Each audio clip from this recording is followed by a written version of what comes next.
প্রিয় বন্ধুরা, কেমন আছেন? আশা রাখি ভালো। এই জগতে এই জগতে অসংখ্য ধর্ম আছে, আছে অসংখ্য ধর্মের অসংখ্য গ্রন্থ, তাছাড়া আছে আপনার বিবেক। এখন প্রশ্ন হলো, আপনার বিবেক কি বলে? ধর্ম গ্রন্থগুলো তো অনেক কথাই বলে, কিন্তু আপনার বিবেক কি বলে? আমরা সেই বিষয় নিয়ে আলোচনা করব, আশা রাখি ভালো লাগবে। দেখেন, এই যে পৃথিবীতে 15 লক্ষ প্রজাতির প্রাণী আছে। কত? 15 লক্ষ প্রজাতির প্রাণী আছে, আর এদের সংখ্যা অগণন। এটা মানুষের পক্ষে সম্ভব না এর সংখ্যা গণনা করা। আর এই পৃথিবীর এই প্রত্যেকটা প্রাণীকে সৃষ্টিকর্তা ভালো মন্দের জ্ঞান দিয়ে সৃষ্টি করছে। শুধু তাই না, গাছের সাথে গাছের কিন্তু ভাব বিনিময় হয়, তথ্য আদান প্রদান হয়, আপনারা জানেন তাই না? এটা আর কি। আজ থেকে 123 বছর আগে জগদীশচন্দ্র বসু সম্ভবত যে গাছের প্রাণ আছে এটা আবিষ্কার করেছে, মাত্র 123 বছর আগে। তো এখন আমরা জানি যে গাছের সাথে গাছের তথ্য আদান প্রদান হয়। মূল কথা আসি, সেটা হচ্ছে যে এই পৃথিবীতে আমরা প্রধানত 3 রকমের প্রাণী পাই। একটা হচ্ছে মাছ, একটা হচ্ছে গাছ, একটা হচ্ছে অন্যান্য প্রাণী, তাই না? প্রত্যেকের সৃষ্টিকর্তা সর্বশ্রেষ্ঠ নিয়ামত যেটা জ্ঞান দিয়ে সৃষ্টি করছে। হ্যাঁ, এটাই সত্য আর এটাই বাস্তব। যাতে আপনারা সহজে বোঝেন, একেবারে অতি সহজে বুঝতে পারেন, সেই জন্য আমি কিছু এক্সাম্পল তুলে ধরব। মনে করেন যে আমাদের ঘরে কী কী আছে? টিকটিকি আছে, তেলাপোকা আছে, শোলে ইঁদুর আছে, তারপরে যে সমস্ত জিনিস আছে। মনে করেন আপনি হঠাৎ করে রাতে ঘুম থেকে উঠলেন, অষ্টমে যাবেন, তাই না? আপনি দেখলেন যে ফ্রুত করে শোলে ইঁদুর আপনার রান্নাঘরের দিকে ঢুকে গেল, তাই না? তার মানে কি, সে আপনাকে ভয় পায়। আপনার ঘরে যে শোলে ইঁদুর আছে, আপনি টের পেলেন যে শোলে ইঁদুর আছে, সে কাগজ কেটে সর্বনাশ করতে পারে, বিষ খায় মেরে ফেলবেন, তাই না? যাক, তো এই যে ইঁদুর আপনাকে ভয় পায় বা তার জ্ঞান আছে, সে জীবন রক্ষার্থে সে কী করলো? পালিয়ে গেল, তাই না? আচ্ছা, মনে করেন যে বালিশ, এই যে বালিশ, আমার হাতে বালিশ আছে, তাই না? বালিশ। তো আপনার রাতে ঘুমাতে পারেন নাই সারপোকার কামড়ে, আছে না এরকমটি? তো সারপোকা কামড়ায় কিন্তু কোথায় জানি পালিয়ে যায়, তাই না? পরে খুঁজতে খুঁজতে খুঁজতে খুঁজতে খুঁজতে দেখলেন যে একেবারে এক কণার ভিতরে ছিদ্র আছে, সেখানে লুকায় আছে সারপোকা। তার মানে কি, সারপোকারও ভীষণ চালাক, বিসিএস পাস। আপনার ঘরে যে সারপোকা, সেও বিসিএস পাস।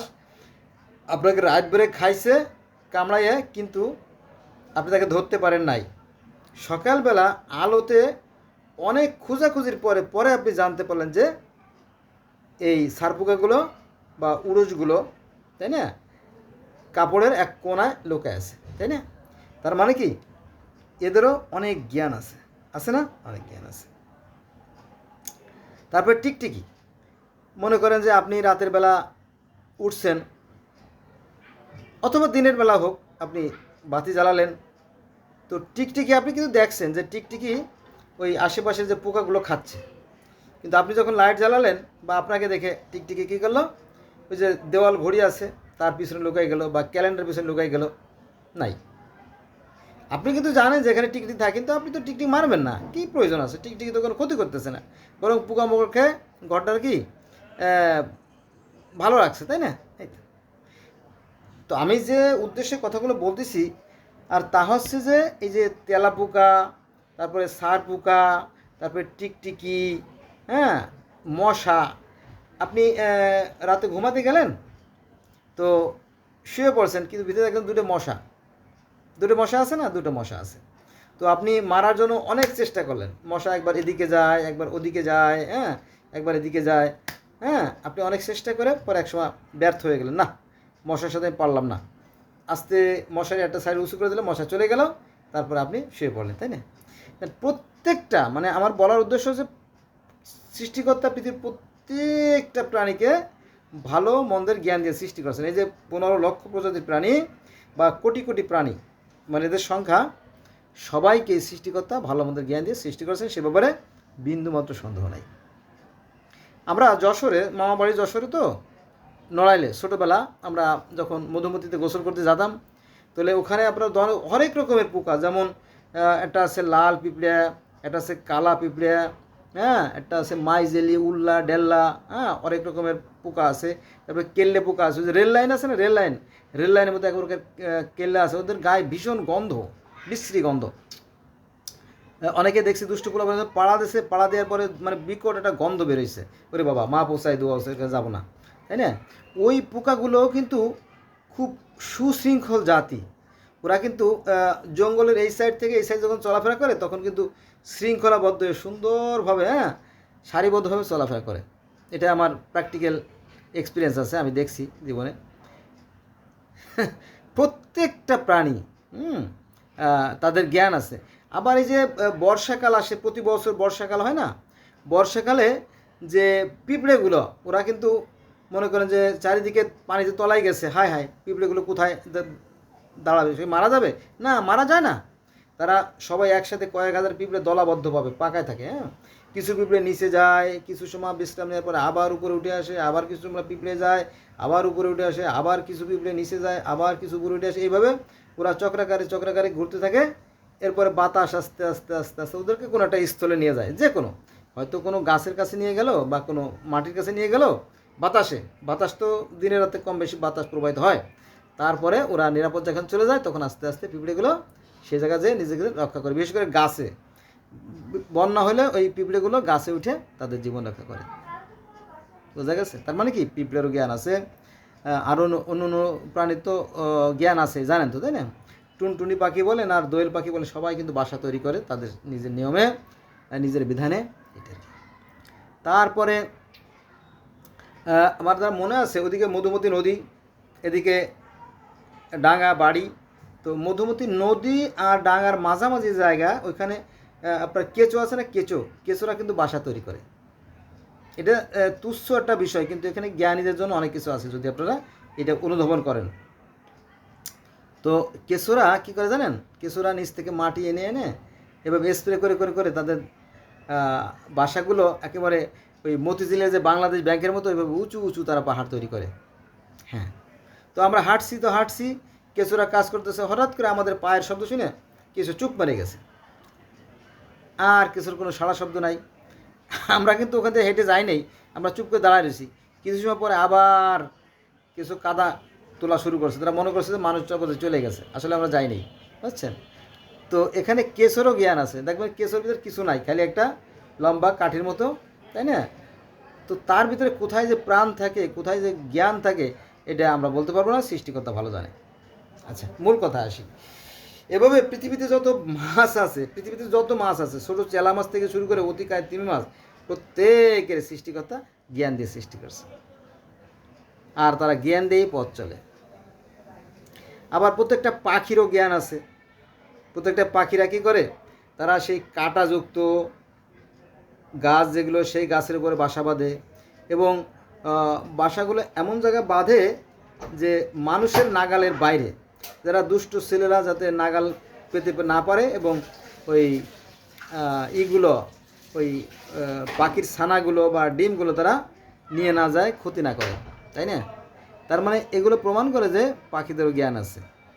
আর আমি মাঝে মাঝে যে কথাটা বলি, যে দেখেন যে একটা মুরগির বাচ্চা 20টে বা 24টে ডিম দিয়ে বসায় রাখা হয়েছিল, কিন্তু ওখানে 4টে বাচ্চা নষ্ট হয়ে গেছে, ডিম 20টে বা 16টা বাচ্চা ফুটে বের হয়েছে। তো মাত্র 2 দিন আগে যে ডিম থেকে বেরোনো বাচ্চা, ওরা উঠানে গেছে এবং মা মুরগি ওদেরকে প্র্যাকটিস করাচ্ছে ওই খাবারগুলো কীভাবে খেতে হবে। ইতিমধ্যে কাক অথবা চিল উড়ে গেছে উঠানের উপর দিয়ে, মুহূর্তের মধ্যে এই মুরগির ছানাগুলো নাই, অদৃশ্য। 16টা বাচ্চা ছিল, একটাও নাই, সব শেষ। তখন আপনি অবাক, হায় হায়, এই মাত্র না দেখলাম 16টা বাচ্চা ঘর থেকে বেরোয় গেল মুরগি, আর এর মধ্যে নাই হয়ে গেল। ওই যে কাক উড়ে গেছে, আর মুরগির বাচ্চারা আত্মরক্ষার জন্য আশেপাশে যে খড়ের গাদা ছিল সেখানে লুকাই গেছে। এই যে ছোট বাচ্চা, মুরগির বাচ্চা যে মাত্র ডিম থেকে বেরোলো, এত জ্ঞান কোথা থেকে পেল? দেখছেন না? আচ্ছা, এবার আসেন ছাগলের বাচ্চা বা হরিণের বাচ্চা বা অন্য পশুর বাচ্চা, দেখুন যে ওদের তো আর ধাত্রী থাকে না, ডাক্তার থাকে না, তাই না? যে ছাগলের বাচ্চা তার মার পেট থেকে বের হয়েই মাত্র 10 মিনিট বা 15 মিনিট বা বড় 20 মিনিট সময় নেয়। এর ভিতরেই ওই মুরগির মানে সে আরে ছাগলের বাচ্চা দাঁড়ানোর চেষ্টা করে, দাঁড়াতে গিয়ে পড়ে যায়, আবার দাঁড়ায়, দাঁড়াতে গিয়ে পড়ে যায়, আবার দাঁড়ায়, পরে একসময় মার পায়ের সাথে হেলান দিয়ে দাঁড়ায়, হেলান দিয়ে দাঁড়ায় ছাগলের বাচ্চার পিছনে গিয়ে যে স্তন থাকে, দুধের ভাণ্ডার থাকে, সেখানে সে চলে যায় এবং সে সেই নিপলে মুখ লাগায় শোষণ লাগায়। সে কোথার থেকে জ্ঞান অর্জন করলো? এগুলো ভাবছেন কখনো? তার মানে কি সৃষ্টিকর্তা প্রত্যেকটা প্রাণীকে ভালো মন্দের জ্ঞান দিয়ে সৃষ্টি করছে, কিন্তু আমরা এই জ্ঞান নিয়ে বাড়াবাড়ি করি অতিমাত্রায়, বলি যে আমাদেরকেই শুধু জ্ঞান দিয়েছে, আর কাউকে জ্ঞান দেয় নাই, ফলে সংঘাত অনিবার্য হয়ে ওঠে। বোঝা গেছে? তো আসুন আমরা আমাদের বিবেককে কাজে লাগাই, সৃষ্টিকর্তার দেওয়া যে জ্ঞান সেটাকে আমরা কাজে লাগাই, আমরা পথ চলি, তাহলে আমাদের ইহকালও মঙ্গল হবে, পরকালও কল্যাণ হবে। সৃষ্টিকর্তার বিধানে কোনো পরিবর্তন নাই, সৃষ্টিকর্তার বিধানে কোনো পরিবর্তন নাই। সৃষ্টিকর্তা সবাইকে সমানভাবে রুটি রুজি আহার, বৃষ্টি সব কিছু সমানভাবে বর্ষণ করে থাকে, দেখেন, ঠিক আছে? এটা কি? তবে হ্যাঁ, সবচেয়ে বড় যে কথাটা সেটা হচ্ছে যে যে যেমন কর্ম করে সে সেমন ফল লাভ করে। এটা সৃষ্টিকর্তার অলঙ্ঘনীয় বিধান, আর এটাই সত্য, এটা চিরসত্য। আসুন আমরা সৎকর্ম করি, তাহলে আমাদের চারিপাশের পরিবেশও সুন্দর হবে, আমাদের ভবিষ্যতও সুন্দর হবে। আর যদি আমরা অন্যায় কাজ করি তাহলে সেই মন্দ কাজের ফল কখনোই ভালো হতে পারে না। এই বিষয়টা খেয়াল রেখে আমাদের পথ চলা দরকার। আজকে এই পর্যন্তই, সবাই ভালো থাকবেন, আল্লাহ হাফেজ।